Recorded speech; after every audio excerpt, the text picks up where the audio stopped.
Goes On Media. This is Coming Out Stories. It's a podcast about one of the most important conversations of your life. Hi, I'm Emma Goswell. In this episode, you're going to hear the truly international story of my friend Tim. He grew up in Taiwan in the 60s and 70s, a time of censorship and martial law. He learnt English so he could move to the US in the 80s and found a career that took him all over the globe. On a trip to Hong Kong, he eventually met and fell in love with a Welshman, which led him to settling down in Pembrokeshire. And identify myself as gay man, yes. Well, since I was a boy. And actually, I'm a twin, so I always suspect whether my brother is like me or not, but it turned out he's totally opposites. So you probably got similarities in other respects, but not in sexuality. Yeah, probably not. But we always went to same school, from primary school to high school. We all were the same school, different classes. Well, let's talk about where you were and when this was then. So where exactly in the world, and what years are we talking when you were at the school?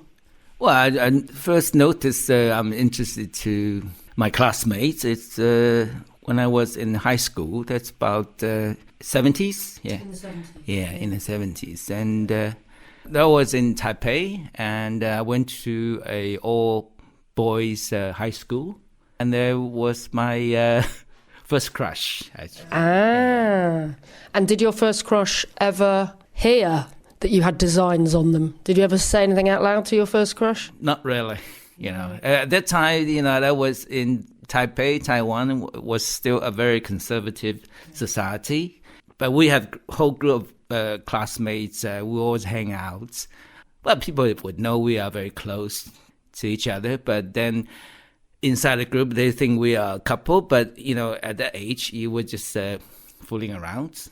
But then gradually we have to get prepared for university. And then somehow we just have to keep a distance, I think. So did anything happen then? Well, maybe. I won't say anything happens, but we will hold hands and go to cinema together outside the group. And just feel attached to each other most of the time. But then the school work gets quite heavy, so and we're in different group. He's more like going to be academic. I'm more like going to medicine. So we're in different classes in the last year of high school, and that's where something just went apart. Yeah. Did it break your heart? Well, we still try to stay together after school, study in school, in the classroom. But then you will have to be with his classmates more to discuss homework, everything. And then I'm totally different, so somehow just kind of just drifted apart. Yeah. So would you have said he's your boyfriend? Yeah. I would say just first crush. I won't say boyfriend because I don't think until today he will think we were boyfriend or not. I doubt. So what was it like going to school in Taipei then? Would people talk about gay people? Did they? Oh, at that time this is forbidden. Nobody talked about it. Absolutely not. And because it was under the nationalist rule, so everything is very strict. Mm-hmm. So there's curfew, censorship, everything. So these are big no-no, taboo. So nobody mentioned it. But that's why, exactly a year ago, Taiwan passed the same-sex marriage, first one in Asian countries. And I just cannot believe how much has been developed since I left the island. That's incredible, isn't it, really? That's a big deal to be the first in Asia. Yeah, it passed last year. Yeah, but going back to the 70s then, because a lot of people I've spoken to who grew up in the UK in the 70s and 80s, they would get really badly bullied and would be victims of homophobia because, it was talked about, but it was always talked about in a very negative way. But from what you're saying, people weren't even talking about it. So not even allowed to talk about it. And I was doubt that something must be wrong with me, So, and that's why I always say the only way for me to get out of the country is to learn English properly and study well. And one day I will go to the West, to America or to Europe. And was part of that desire to get out of the country because you were gay? I would very much think so. Yeah. Because my twin brother has absolutely no desire to leave the country. Yeah. So, but he encouraged me because by the time I decided I'm going to follow my parents to immigrate to the States, so I went ahead. My brother stayed behind. Yeah. He never feels he needs to leave the country. And for you, was America like this promised land? Like, I guess it was a lot more liberal in terms of sexuality. Yeah. It's we read the magazines or from the news. We know being gay in America probably is much easier than in Taiwan. But still amazed me is Taiwan has come to such a long way. Yeah. So what year was it you went to America then? 1987. 1987. And so you were still a young person then? You were a teenager or in your 20s? I was in mid-20s. Mid-20s, yeah. So what was life like then, leaving Taiwan and going to America? Just totally liberated and to see the world. Yeah, because when you are growing up under a country, the dictatorship and the censorship and the national curfew, everything. So what you get or what you learn is quite limited or restricted. So it's quite an eye-opener when I first went to the States. So you wouldn't have known any gay people in Taiwan, no? A few, but then after I went, I've been to a few gay bars in Taipei when I finally graduated and finished my national service. But then within a year, I got the chance to immigrate. So I took it and went. And what was that like then, your first trip to a gay bar in America? Oh, not really. First came by in America, being Asian in California, although there's many Asians in California, it's still dominated by the whites and Latinos, so we are still a minority in the American gay bar. So it was interesting, but still feel intimidated by the. But did you manage to find a partner? Did you get a boyfriend when you moved to America? Not really, just friends. Yeah, just friends. Yeah. Met a lot of friends, Chinese friends from Hong Kong. Taiwan, and so get to know more about what's the gay scene in America, which is California. Yeah. So whereabouts in California were you? In Los Angeles. Yeah, West Hollywood. Wow. Okay, so that's got a pretty good gay scene. I've been there. Well, they've got a very big pride these days, haven't they? Yeah. So that must have been a pretty cool place to be, really. Yeah. So now looking back, it was I was so naive and. I guess it's still young and didn't know what to do, how to make friends. So I stick to my own circle, that's why I make friends with, still mainly with people from Asia. Yeah. Okay. And at what stage did you think I might have to tell my parents about my sexuality? Oh, actually, I never did. But. So were you living together at this time? No. You weren't living with them? After I living with my partner for now it's 20, going into 27th year. Wow. Yeah. And a Chinese background, really never know how to tell my parents. It's really hard. I can't cross that line. So you still haven't told them? I did in the end, and... But it took a long time. It took a really, really long time. And I've been living with my partner in Hong Kong since 1996. And when my partner's father passed away in the UK, of course, I know my partner's parents quite well. So I flew all the way from Hong Kong to UK to attend the funeral. And when I went back to Taiwan to see my parents, my father asked me a question, say, so you went all the way to UK to attend your friend's father's funeral? I like the way you did the inverted commas in the air there, Tim. Yeah, because my parents still regard him as my friends. Yeah, although we live together. I suspect my father knew, but he just said, oh, that's a very kind thing for you to do.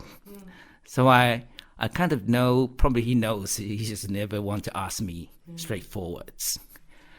So until my father passed away, and of course my partner wants to attend my father's funeral likewise. So, and that was the time my twin brother had to tell my mother, say, my partner wants to come to the funeral. And my mother suddenly just realized, oh, that's more than just a friend. So your father never found out officially? That's why, looking back, I think my father asked me that question, why I flew all the way to UK for his father's funeral. So I kind of suspect he knew, yeah. But, you know, I mean, no regrets. If you'd felt comfortable telling him, you probably would have said something, wouldn't you, I guess? I still feel it would be a blow to him. Yeah. So trying to be an obedient kid, so I still never be able to bring that, you know. Yeah. And do you ever regret that, or is that it's just the way it was? No, my mother's not really regrets. Of course, my mother now still around, and she knew who I am, our relationship, and she said, "I'm glad you never told your father." That's her comment. Yeah. So let's talk about telling your mum then. So it happened. Telling my mom is, I have to give credit to my twin brother. Yeah, he simply told her he's coming to the funeral. And my mother say, why? I say, I don't have to tell you straightforward, but he's coming. So I think my mother at the time realized, we're more than friends. It was your partner coming to the funeral. Yeah. And so did she confront you after the funeral and say? No. She just say, well, you've been together and I think you're happy, and as long as you're happy, I'm okay. Yeah, now she totally accepted our relationship, so... That must have been a relief. Yeah, it was quite hard. I still, up to today, I listen to your podcast. I just still didn't have the nerve to tell them in their face, you know.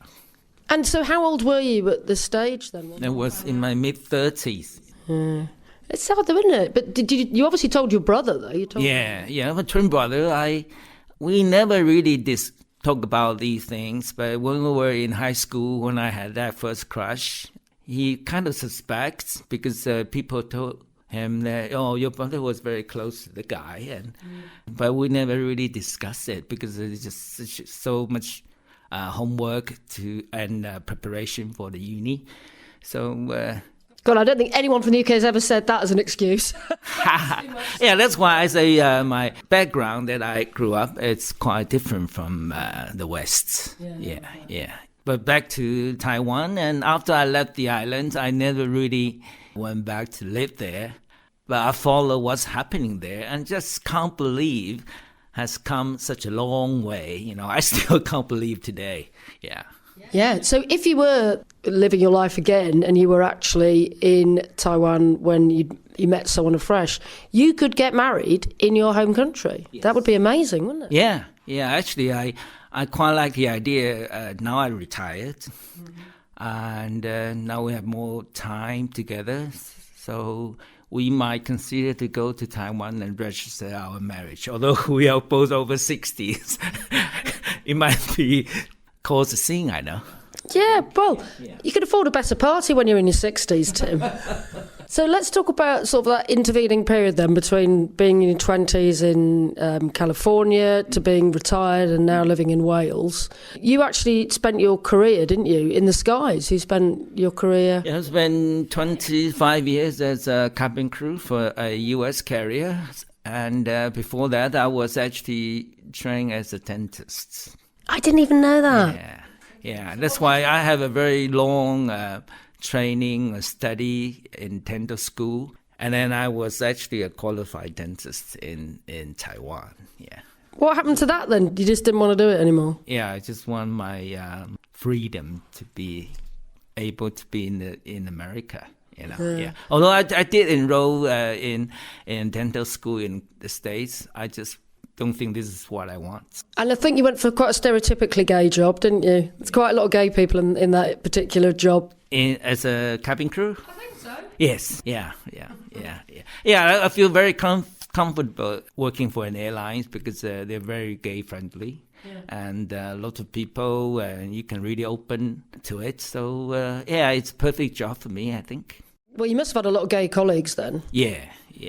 But one thing I have to say, among all my gay colleagues, and nobody has a very long-term relationship. So for our relationship with my partner, I just think it's unbelievable.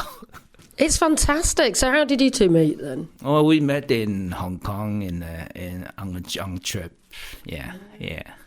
But this is many years ago. But I guess it must have been difficult for both of you at the time to have a relationship and to keep it going. Well, living together, and I will be away from home at least half of the month. So sometimes I think that's why I keep our relationship going. Yeah. Sometimes even a couple very close, you still need the distance and space. Yeah. But then eventually, when the law changed in the UK, you got married here, didn't you? Yeah, we registered as a civil partnership in 2006. And then a couple of years ago, we upgraded to a marriage certificate, although I still don't know the difference. Yeah, I don't know either. There's some different legal difference. I think just for the formality or something. And apparently you didn't even have a party. You just went and got the certificate, didn't you? The marriage certificate. Yeah. But the civil partnership, we did have a party with a few friends in Swansea. It was quite sweet. We're all very close friends. Yeah. But we are the only gay couple among the friends. Yeah. Oh, really? Well, you're basically the only gays in the village, aren't you, apart from when I'm here? Now you're here, yes. So, yeah, this is a little known fact. Me and Tim are the only gays in Lowertown Fishguard. There's only about 50 people that live here, though, aren't there? There's got to be some more, though, surely. Yeah, I think so. Now we're living in a more open world. Yeah, so, there must be more.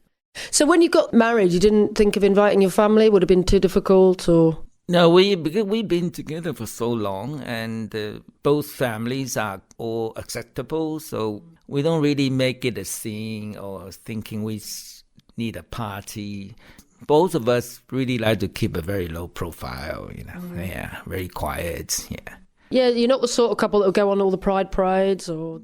I always find these people fight for the gay rights. They are really amazing, incredibly brave people to fight for our rights. And I can only, morally support their activities. But I never had the guts to go out on a gay parade. Really? Not even when you were in San Francisco? Oh, I would be a bystander. That's it. Yeah. No, never participants. Yeah. I guess this is my personality. But I do appreciate what people been fighting for all. Especially, as you say, in Taiwan, and to now have equal marriage. Yes. But I still believe even on the government level, they passed the laws. But among the parents, there's still quite a strong opposition by the parliament to pass this law. So it's still a struggle. And recently, during lockdown, I just found out there was a campaign in Taiwan. I'm married to a British citizen. In theory, he's entitled to get Taiwan citizenship too. But that Taiwanese law passed. If your partner is from a country who doesn't recognize the same-sex marriage, then you are not entitled to get Taiwan citizenship or residency. So it's very interesting because a lot of Taiwanese gays, the other half are not from Taiwan, like maybe from Europe, from America, or from Southeast Asia. They can't have a proper marriage to be recognized by Taiwan laws. Yeah. So there's still a lot of fighting to be done by those people who you respect. Yeah. And what's it like for friends of yours or colleagues of yours who live in Taiwan still? They've passed the law, but is it acceptable to be gay now in Taiwan, do you think? I would like to think so, but I've been away for, God knows, 30-something years, and I only go back to visit, always very short, and I don't really know what's actually going on in the Taiwanese gay scene. But But from all the news, I know there's still a very strong opposition. The far right group, they are still trying to reverse the laws. Yeah, but I think the younger generation now, they are much brave. They're very brave and very, very open about their sexual orientation. So, I think it will be hard for the older people to accept. So. And they probably wouldn't understand why it took you till your 30s to come out to your parents, would they? I mean, they'd probably think that was quite old.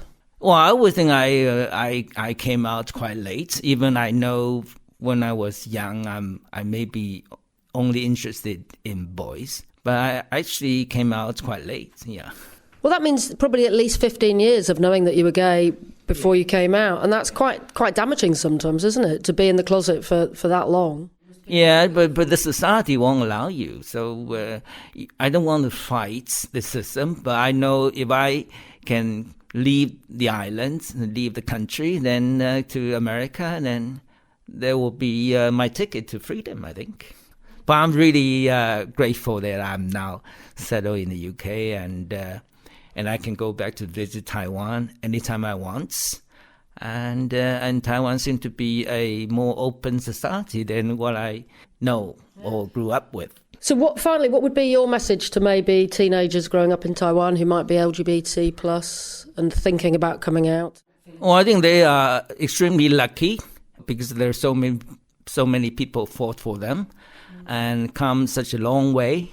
That's why from the movie that right now it's a hit in Taiwan, and the younger generation will probably appreciate the time, the era we grew up.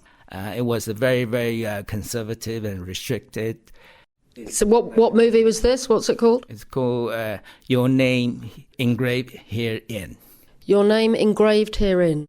Yeah, it came out in September and got a very wide and good review. Oh, fab. So, yeah, it came out in September 2020. Yeah. Of course, and I have to mention the Taiwanese director, Ang Lee. Yeah, his first movie, Wedding Banquet. One of his famous movie, Wedding Banquet. And that story also, I can relate some part of it. Yeah. Well, I'm glad you moved to Lower Town Fishguard, Tim. And there are more than at least 2 gays in the village. Yeah, welcome to Lower Town. There you go, the wonderful Tim. Just one of the many brilliant residents of Fishguard, where my family live. And as soon as COVID buggers off, some of the other residents and I are going to try and engineer Fishguard Pride. You heard it here first. Please do subscribe wherever you get your podcasts from. And we'd also love to hear from you. We'd love you to leave us a rating or a review. And how do you fancy telling your story? Well, you can get in contact easily enough with Come Out Stories on Twitter or Come Out Stories Pod on Instagram. We'd love to hear from you. I'm Emma Goswell, and Coming Out Stories is edited by Sam Walker and is a What Goes On media production. Next time, you're going to hear from the fastest swimmer in Jamaica. Michael lives in the UK, but will be representing Jamaica in the next Olympics. He came out in extraordinary style on national television. Originally identifying as bisexual, he was taking part in a reality TV show with Courtney Act that made him realise he was gay. So I went on to The Bite Life, which was an amazing experience. But it wasn't until I went on the show that I went on my very first date with a girl. And I think having those conversations in that villa, that I kind of just really hit home that I 100% knew that I was just into guys. And that was okay.